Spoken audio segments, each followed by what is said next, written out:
A $62 million mansion designed by one of Napa's most influential architects just hit the market in Beverly Hills. Donald Trump's former Connecticut mansion has finally sold after sitting on the market for 15 years. And Hugh Jackman's massive apartment in New York is available again.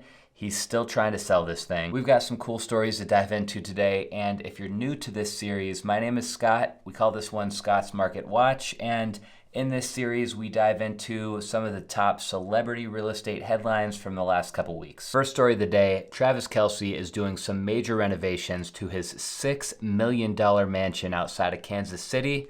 He's putting in a man cave. Daily Mail says that every man needs a little alone time, and Taylor Swift's better half is no exception. This is all going down in the 17,000 square foot mansion that Kelce bought back in 2023 in a suburb called Leawood. Now first, let's just look at some photos that Realtor gave us of the house itself. It's sitting on this huge 3.5 acre lot. Very private. Look at the backyard. This is like an Olympic-sized swimming pool. It's got a 1, 2, 3, 4, 5, at least a 6-car garage. I'm guessing all these photos are from when the house was last listed for sale, so something tells me that he has refurnished and redecorated things a bit. I mean, come on. Does this really feel like a Travis Kelce living room? Here's the master closet. The house already has a bar somewhere, but he's probably putting another one of these in his man cave. Huge wine cellar. This is one of the biggest residential wine cellars I've ever seen. Then out back, I mean, look at all this land. Remember, we're sitting on 3.5 acres. We got a putting green here, and there's another angle of the pool looking the other direction. Apparently, Travis Kelce just extended his contract 4 more years for $57 million,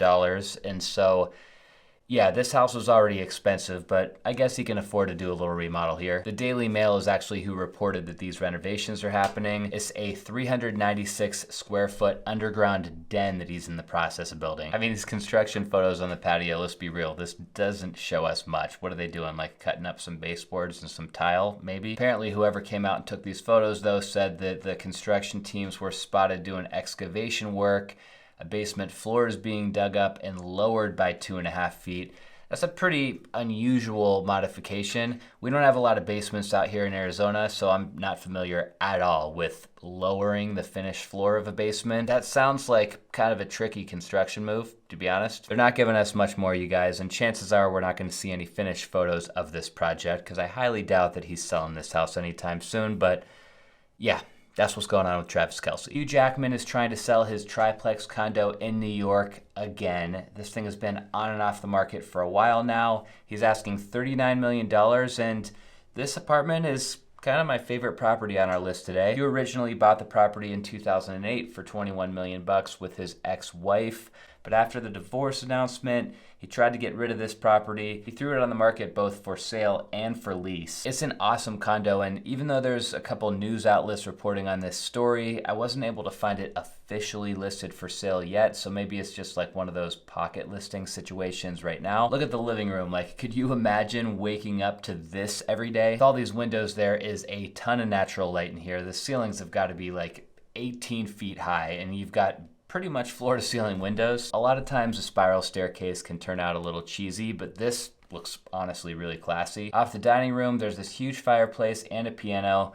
I guess a downside from this angle, though, is that you don't have the greatest privacy. It looks like these apartments right next door are looking right into your unit. I think this is one of the biggest pieces of art in a house that I've ever seen. Massive kitchen for New York standards. Like, look at the size of that island. Behind the main kitchen, you also have a chef's kitchen or a little prep kitchen. That's pretty cool. This is a little bit weird. Upstairs, it looks like the entire second floor is a master bedroom. It's a lot of space, but for one, there's these structural columns right on either side of your bed. That's kind of weird. And for two, it's like a loft style bedroom, so you don't exactly have the best privacy. The bathroom is awesome though. Tons of space. I love this floating vanity, a freestanding tub over here. There is a sauna somewhere in this unit and a gym. $39 million sounds like a lot of money, but when you look at the prices of New York City condos, it's honestly not all that bad, especially considering how much square footage you're getting with this one. So I'm not sure why it hasn't sold yet. Any of you guys out there from New York, let me know down in the comments. Why has this thing been sitting on the market for so long? Okay, Donald Trump's former mansion in Connecticut just sold after kind of a long run on the market. They got $31.5 million.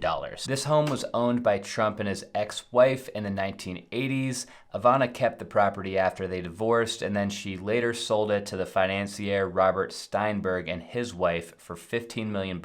After a renovation, the home has been on and off the market since 2009, with the asking price once as high as $54 million. Here's the listing, you guys. This is honestly a pretty incredible property. It's an 11-bedroom, 18-bathroom home, 20,000 square feet, sitting on 6 acres. I mean, just look at the size of this lot. My first instinct tells me I would not want to be the guy who's mowing that lawn, but honestly, with a view like this right on the water, I wouldn't mind being the guy who has to mow this lawn. It looks like this street is pretty private. The approach to your house is over here to the left, and then I think there's just only one other house at the end of this street. Comes with a boat dock too, although it looks like the last owner didn't have a real boat. They just had a couple of kayaks. There's this big motor court right up against the front door. I'm guessing the garage is around the corner, but you got room to park probably like 20 cars up here. I like how even though the lot is huge, they kept the backyard kind of intimate.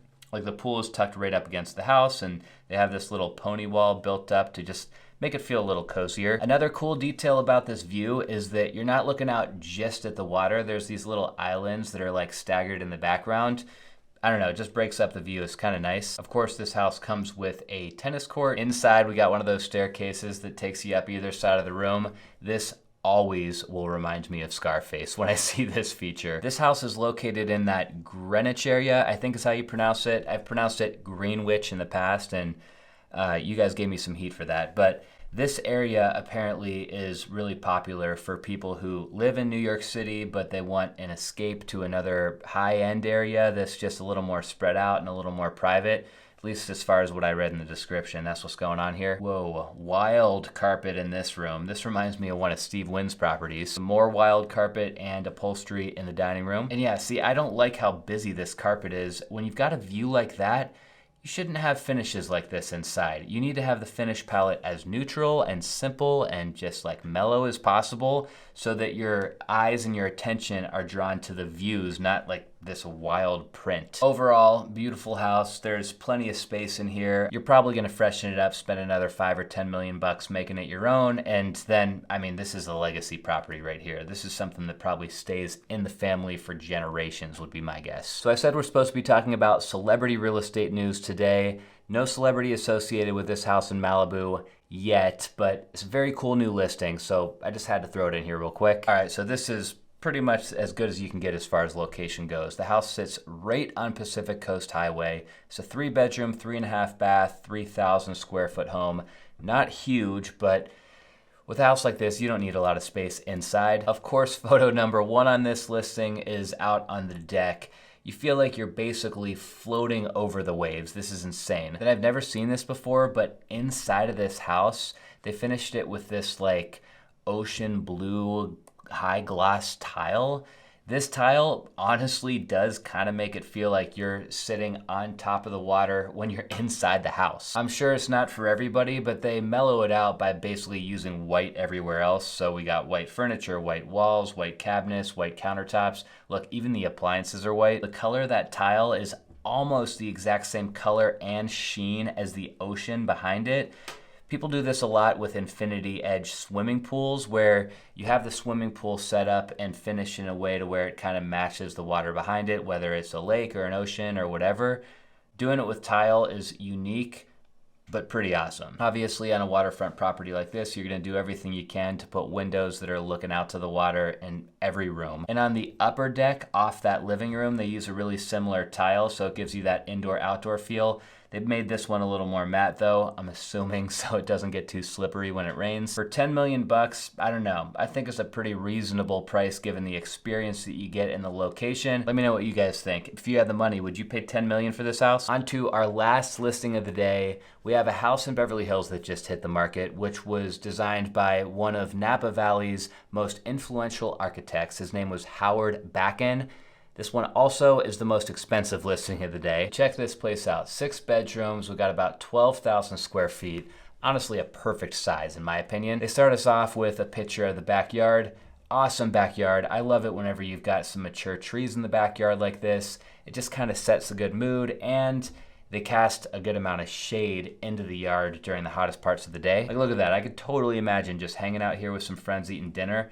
is cozy. The finish palette inside is very neutral, like lots of browns. We got wooden floors, a dark wood cabinetry, like a beige countertop, and then this wood on the ceiling too. I will say though, for this price point, the kitchen is a little small and understated. I'd expect a little bit more of a wow factor out of the kitchen at 62 million bucks. They got what looks like a board form concrete wall detail in the bedroom, and I saw this downstairs as well. This is nice. Pretty amazing backdrop behind your soaking tub. They got a moody wine cellar under the stairs. Downstairs is a little game room and what looks like a movie theater around the corner. Here's a little like breakfast nook, I would guess. And yeah, just look at the shadows that are being cast into this room. That's because you got all those super tall trees out in like the central courtyard area. Place comes with a home gym. There's that concrete fireplace downstairs that I was mentioning earlier. I love it when people do infinity edge pools when you don't even necessarily have a view to look out at. It's a really classy touch to a backyard. It's very expensive to build a pool like this, but in my opinion, especially at this price point,